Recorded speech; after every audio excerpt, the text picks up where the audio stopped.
Good morning, party people. Welcome to the breakdown. I don't know why I did it like that, but anyway, I liked it. I'm fucking excited. Today we're checking out the brand new track from Every Time I Die, post Boredom. Every Time I Die is one of our favourite bands. Yeah, my second favourite band of all time. Keith Buckley, genius lyricist, great band. I'm so fucking pumped. They've finally dropped an actual film clip. We did do AWOL. We did do AWOL. But it was like a sort of like an animated sort of... It was a cool lyric video though. It was, yeah. Anyway, this is an official video, so we're going to jump straight into this one right now. If you guys want to like, subscribe, check out merch, look at what Johnny's doing. What are you doing? I'm tapping all the things. The like, subscribe, merch, follows, all that sort of shit. Cool. Sure. Strap yourselves in. I'm excited. Yeah, I haven't listened to this yet, so... Yeah, same. It only dropped for us at midnight. Well, that's why I haven't listened. Yeah, same. I didn't get out of bed till 8 a.m. You ready? You go!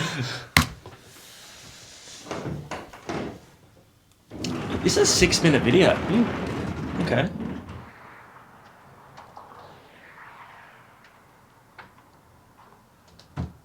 We love a bit of cowbell. We just love a bit of goose. A goose. A goose.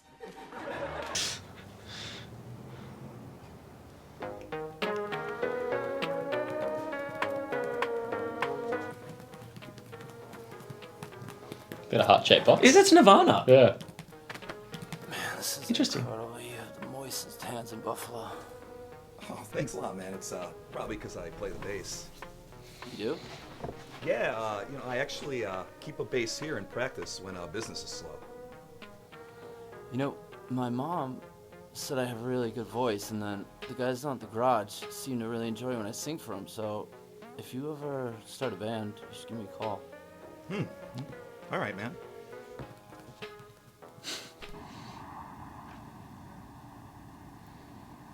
I'm loving this. The shirt. Man, So good. so do you vape? 2 weeks ago, I took my APV, the one with the box mod and the Clapton coil, down to a crick party. Someone shows up with a bad batch of pina colada. I get some in the drip tip of my goose chamber. Next thing you know, I got a case of Vapor's tongue. Plumes just haven't been the same, so no, I don't vape. Oh yeah, I'll just take the juice of the week then.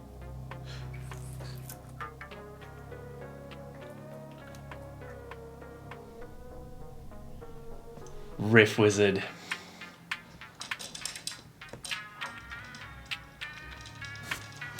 I wonder if they had to get rights to get that like sample in there. I know it's like almost 8-bit style. It's not that riff. Yeah. From Heart Shape. Anyway. Yeah.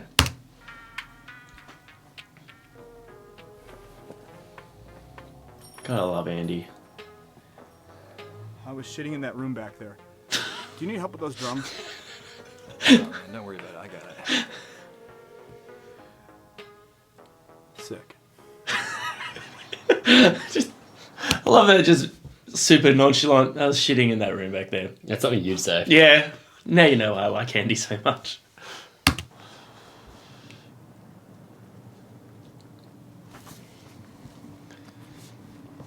God, his hair's gotten long. Yeah. He looks disheveled. Oh, righto. Still handsome though. Take your hat off for a second, mate. Nope. You want to call someone else disheveled? Pot kettle? I'm hiding this motherfucker.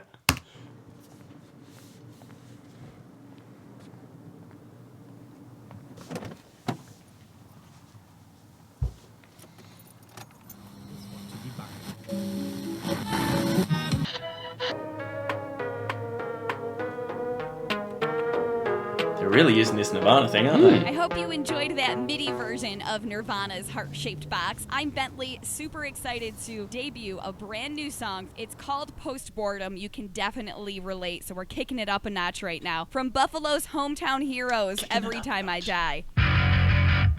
Oh! Slapping the bass, Johnny!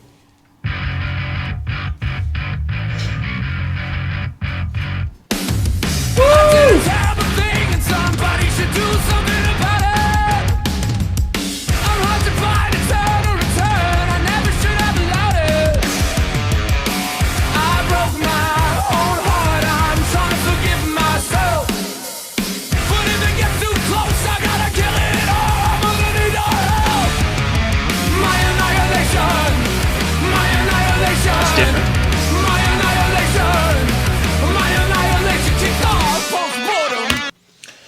You just stopped before a yeah, I think. That's all right. We'll back into it. That's a little bit different. The chorus there, that sort of... This has way more Damn Things vibes for me instantly. Yeah, but... No, that he's about to do the yeah. Yeah. That vocal there kind of gave me like a Surge from System sort of vibe.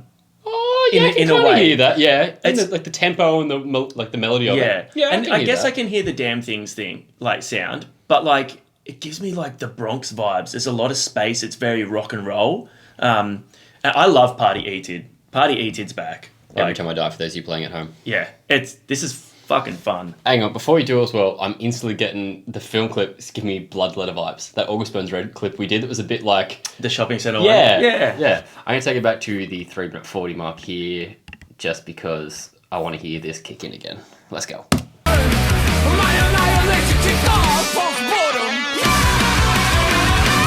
Woo!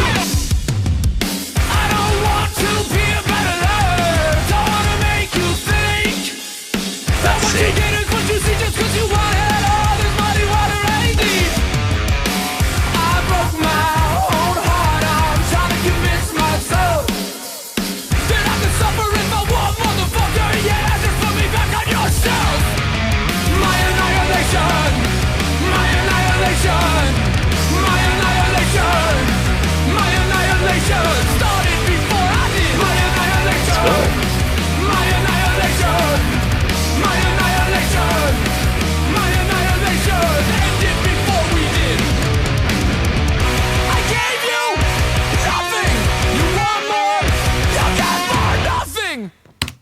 That's very Every Time I Die. Yes. Yeah, they've always done this so well, the seamless mix of rock and roll and then their sort of hardcore punk southern like influence, all thrown together.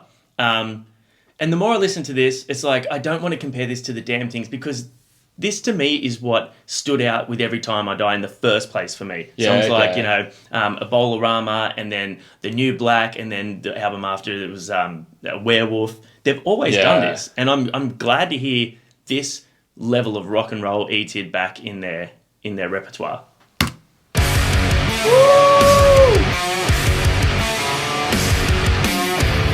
It's a riff. It's a fucking riff.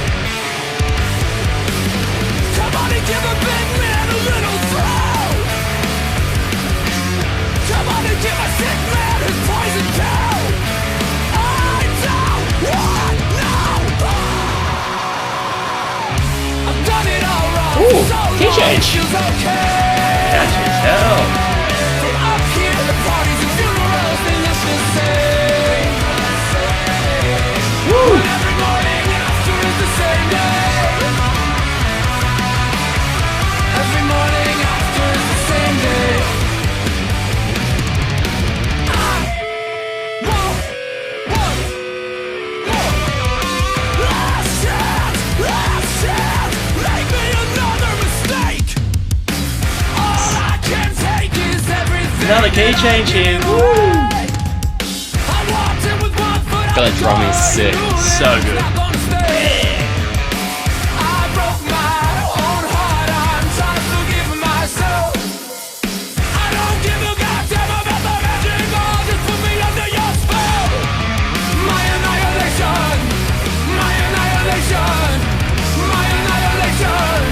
My annihilation kicked off post-mortem.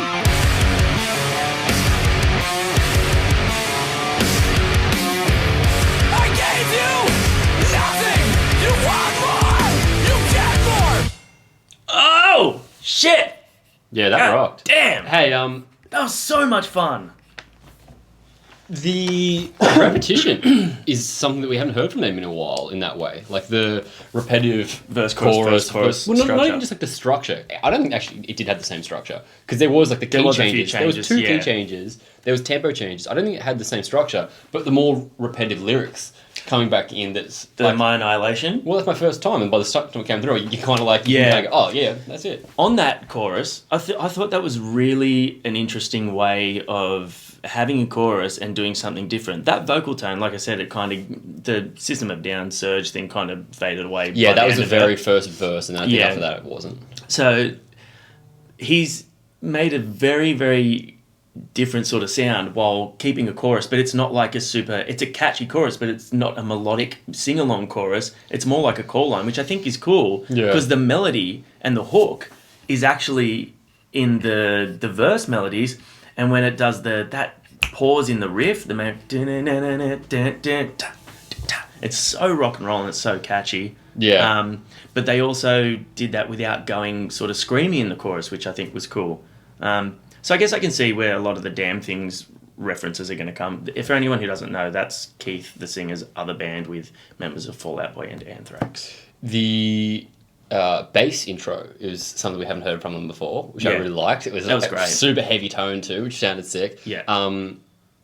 I think this, as you said, like this is probably going to be like the single launch for them. And there's because that was mostly clean vocals. There's a little bit of aggressive vocals, but nothing that was like straight up screaming. And everything was super intelligible. You understood every lyric. On first listen, I got everything straight away. He's always really good with that sort of stuff. I think we touched on this last time we did them. Like Keith is actually, I think he's like an English teacher. He's an author. He's written a bunch of books. He's super wordy, and I think diction is very important to him. I think the lyrics, because his lyrics are so fucking crazy good. Yeah. I think it's super important to him that people understand what he's saying. I'm just looking at, they actually had the lyrics underneath it, which is cool. Yeah. It's I like seeing that bands are putting that now, because it means you can kind of digest a bit more. Singers, people, I guess now that you don't have albums with like lyric sleeves in them, this is a good way of people getting that. For sure, and lyric videos as well. So they do kind of make sense to me. Yeah. It's interesting hearing how fun and upbeat that song is, and the lyrics are quite dark and very sort of self-depreciating. I did a terrible thing. Have you met Every Time I Die? Yeah. I did a terrible thing. Nobody should do something about it. Haunted by Eternal Return. I should have never allowed it. I broke my own heart. I'm trying to give myself. Okay, we don't need to talk about the whole thing. I wonder if this is maybe loosely sort of based on his divorce that he went through lockdown, which is obviously pretty hectic, but it's funny that they've put that sort of lyric against something that's so catchy and upbeat.